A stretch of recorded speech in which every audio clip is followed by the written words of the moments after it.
Alright, before me even start this video, let me say something like this. I don't wish bad for nobody. I don't wish bad for none of my brothers and sisters out of the Caribbean island, everybody that on them hustle. I don't wish bad for nobody. And all the people them who get in the comment section and want me to say bad things for no reason, I'm not like you. You can stay at your yard and pray a bad prayer for people. That's not me. Even when time on out here doing bad, me just pray so to find a better way and start doing good. Even when time you have fallen, I just pray so you just get up and find your way. Even when you've done wrong, I pray that you are placed in a place where you can pay your debts to society and then walk free again and change your life. Me not wish death upon nobody, and I don't wish bad prayers over nobody. With that said though, let's get right into the topic. Welcome back to SouFLoTV again, everybody. It is your host with the most. Just go ahead and hit that subscribe button, please. I'm going to talk a little bit about Squash and his situation, what's going on in the United States of America with the dancehall artist Squash, Six Boss. Well, according to Urban Islands, say a bunch of other people carry the news. It is also in the Jamaica Star. It is also in U.S. news media. Me just I take it from over one part and one place where it's credible and carries the same information as well. So, dancehall artist Squash was back in court on Wednesday, April 2nd. That was yesterday. Today is Thursday, April 3rd. Him got court yesterday. Them have him in a court yesterday at what is called an arraignment. At your arraignment is where you learn what exactly it is you will be charged for, and you get a chance to plea. You plead guilty, you plead innocent, etc. All right? So that happened yesterday to answer to the gun charges in a U.S. federal court for Squash. Well, the DJ actually pleaded not guilty to firearm charges when he appeared in court, and he opted for a trial by jury. That alone right there so deserves a conversation piece. He pled not guilty.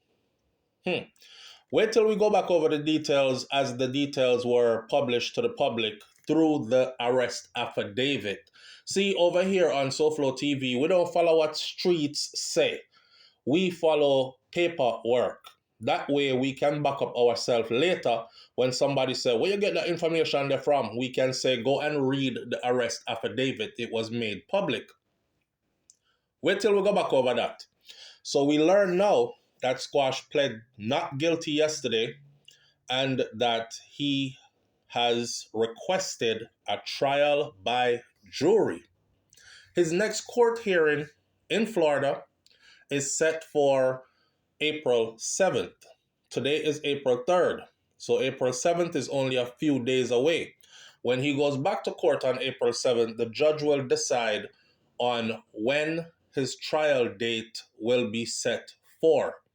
Now, like in Jamaica, when there's a great backlog in the system and some man get caught up in 2021 and their trial don't start until 2023, it happens a lot in the United States of America as well.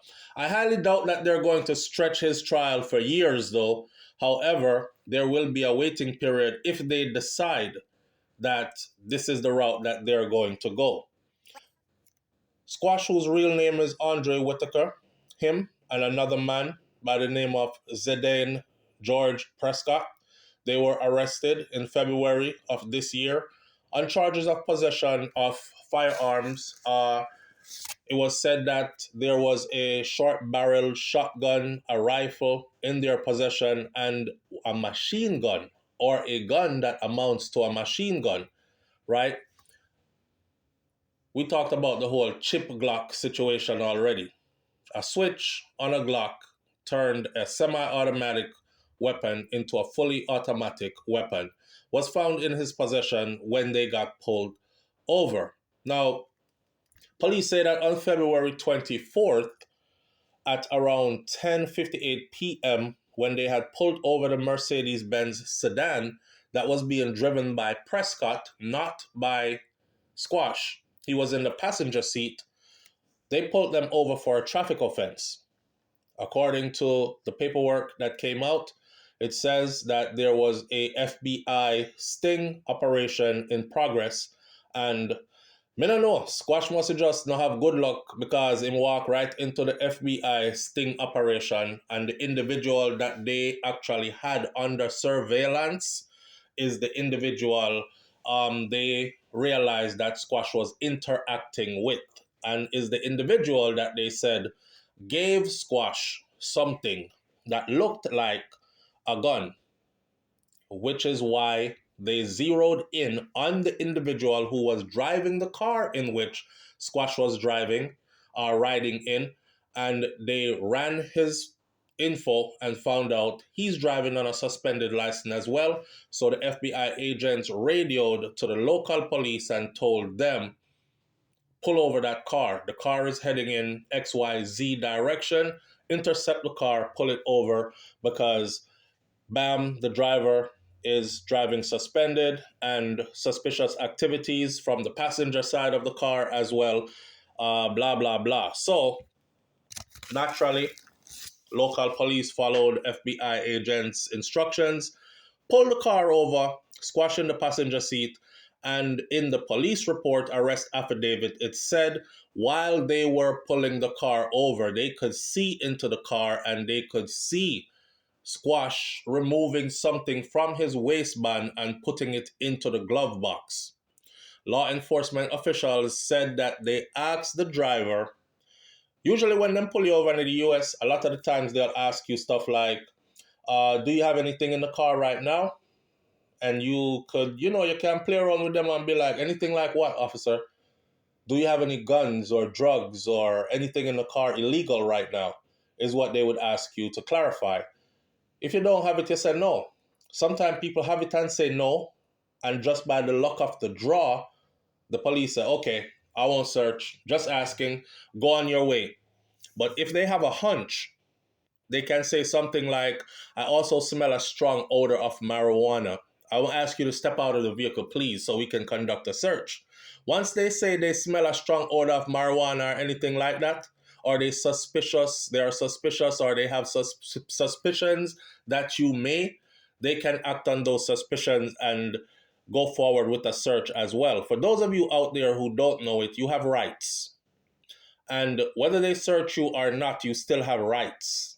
And a part of your rights is you do not have to consent to any street side interrogation or street side search.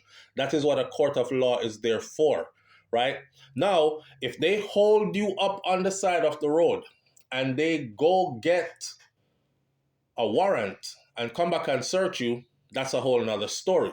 But if they search you against your will without a warrant, there is place for that in the courts to be argued. And I have seen cases, serious cases, thrown out. There are people who have beaten murder cases because the evidence against them was gotten in a ill-mannered way or against the law way or without proper procedure taking place, etc. Don't take my word for it. Go ask one real attorney. Now, back to this now. They said that when they pulled the car over, the young man who was driving the car, Prescott, they asked him, do you have any guns or any drugs in the car? He said, no, officer. Remember, the FBI already told them what they told them. So their next question to him was, do you mind if we search the vehicle?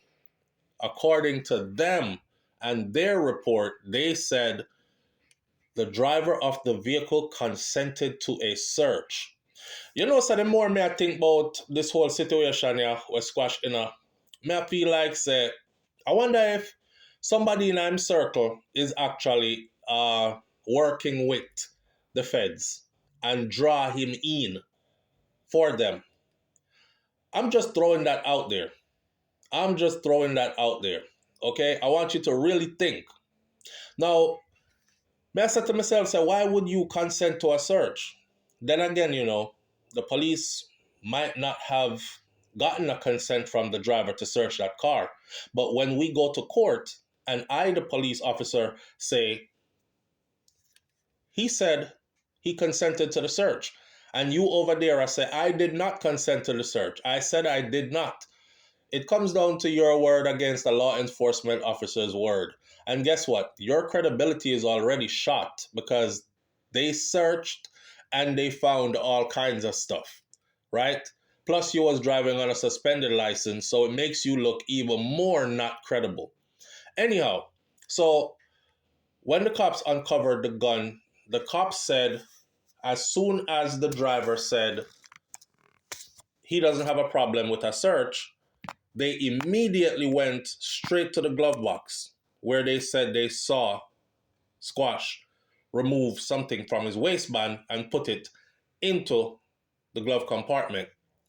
So they immediately went to that same glove box and voila, lo and behold, they found the chip Glock, the infamous chip Glock. Remember, I said this before in previous videos.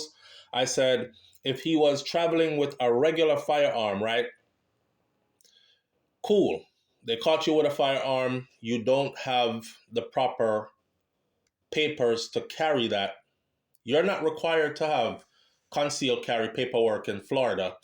You can conceal and carry a weapon, but your immigration status must either be a U.S. citizen or a permanent resident, neither of which Squash is. So if they had caught him with a regular gun, it would have just been, okay, he got caught with a concealed weapon and he is a migrant who has a case before immigration courts. He shouldn't be carrying a weapon because he is neither citizen nor permanent resident. But when you get charged, when you get caught with a modified weapon, a switch on a Glock that turns it into a chip Glock, then that goes federal. And when that goes federal, here we are, here he is now before federal courts facing federal time, right? So Squash was arrested. The young man who was riding in the car with him was arrested. That was driving the car was arrested. I was told by somebody who claimed to be a family member of the individual who was driving the car that the individual who was driving the car is not guilty of anything. None of the guns was his. Nothing in the car was his. And Squash already told the police that everything in the vehicle was his. You know what? People talk all kind of something on social media. They'll get in your comment section and they'll say, I'm a cousin, you know. I know everything where I go on. That time, you don't know the people from a can of paint and they don't know you either. Everybody just looking for likes to their comments. So I didn't take that comment as anything valid, right? Interestingly, it said that after he went to court and he pled not guilty through a written statement, that the next court date is April 7th, and then Squash and the other individual were further remanded. That means him never tell them say all of that was his. He's pleading not guilty. And he's asking for a trial by jury. I'm wondering what his defense is going to be. What is your defense going to be at this point, bro? When you have local police and FBI and they can all corroborate each other's story. FBI say he saw you get handed the thing that looked like the gun from the person they had a surveillance set up on. They tell somebody to search the vehicle, stop you and search the vehicle. They found exactly what they said that was in it. How do you mount a defense against this? Our Squash just a try buy some time. Is he trying to buy time? So, you know, the longer you fight the case is the longer you hold off your inevitable deportation kind of thing. Is that the case here? Or, cause me no see how. I don't see how. Mind you know, I'm not judge. I'm not lawyer. But I don't see how. In previous videos, I said this. A good lawyer would say something like this. Your Honor, my client feared for his life. The same reason he ran away from Jamaica. My client is a high-profile individual, very popular entertainer on the island of Jamaica, and his life is in danger. He has lost many friends and family members to murder, gun violence. And recently, he ran into some of the individuals he's trying to escape from. They were in Jamaica. They are now here in Florida. So his fears were heightened. So my client, although against the law, was trying to find a way to protect himself and preserve his own life. So he was wrong, but that is the only reason he had the guns on him, right? Somebody could look into that, a judge could look into that and say, yeah, and be somewhat lenient. But me no know. I don't know how him a go beat this. Even a trial by jury is going to be pretty sticky because the police is going to have to prove that they actually found that gun in the glove compartment.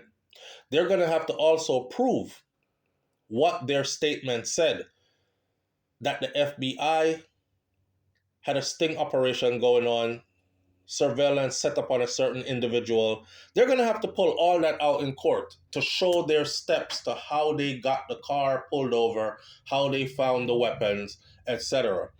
If they have all their ducks in a row, like body camera was on, the camera sees them removing the gun from the glove compartment, the chip Glock, the camera sees them searching the car, everything is going to come out in court. And if it comes out in court that this is what it is, and everything they've said so far is true, then dog nyam him suffer because he won't be able to mount a defense against this.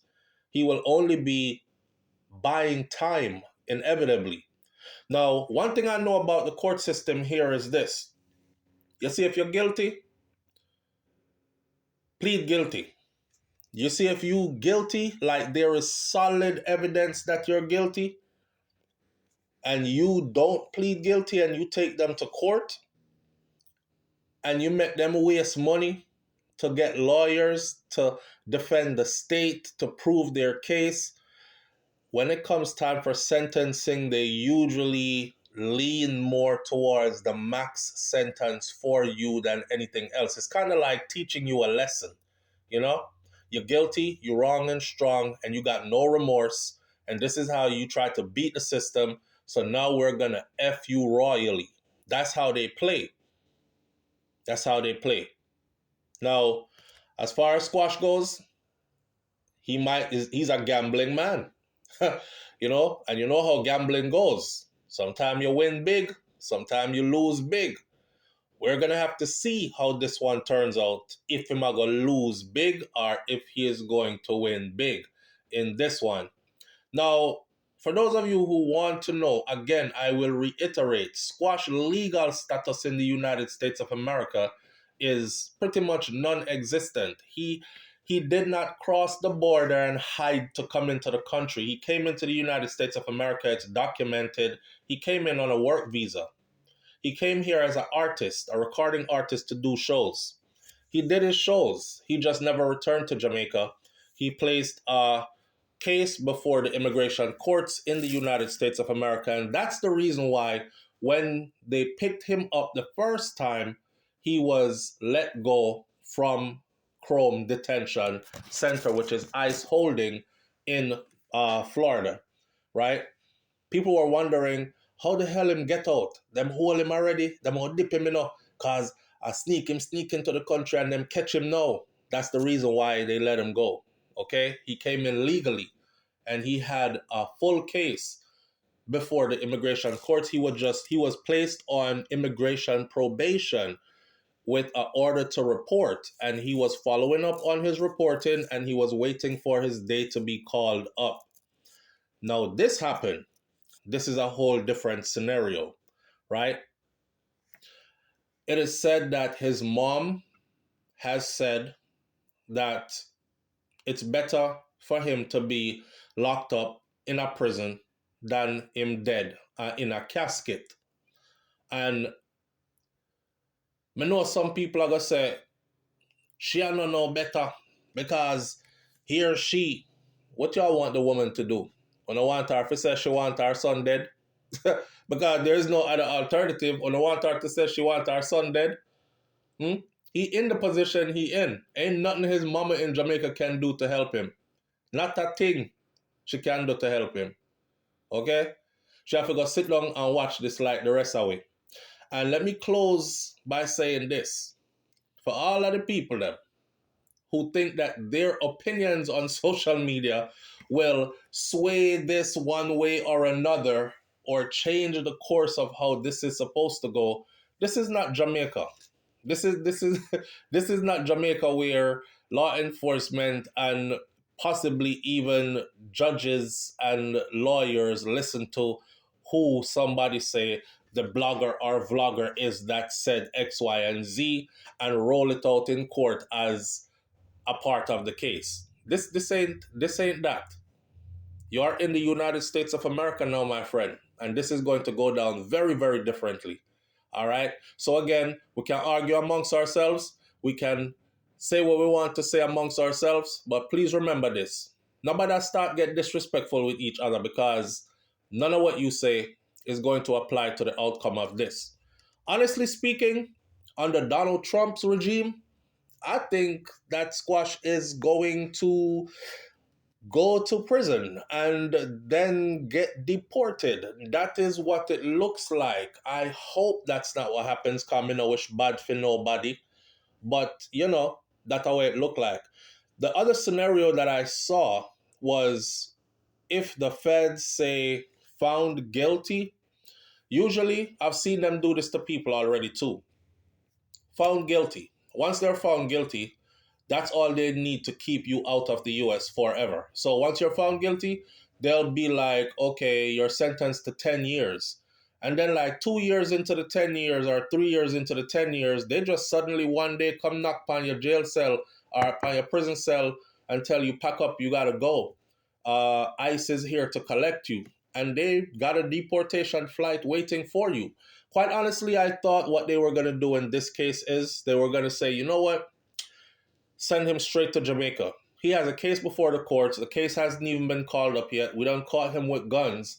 It doesn't look good. It is a chipped Glock, which is highly illegal in every state in the United States of America, right?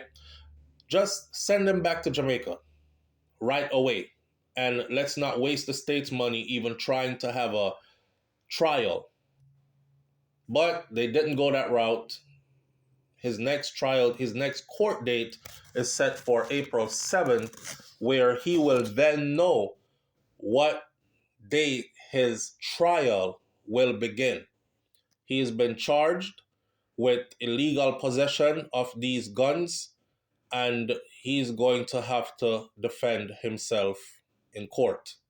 Leave your comments in the comment section below. Tell me what you think about this one. And I'll catch you on the next video. It's SouFLoTV. I'm out. Peace.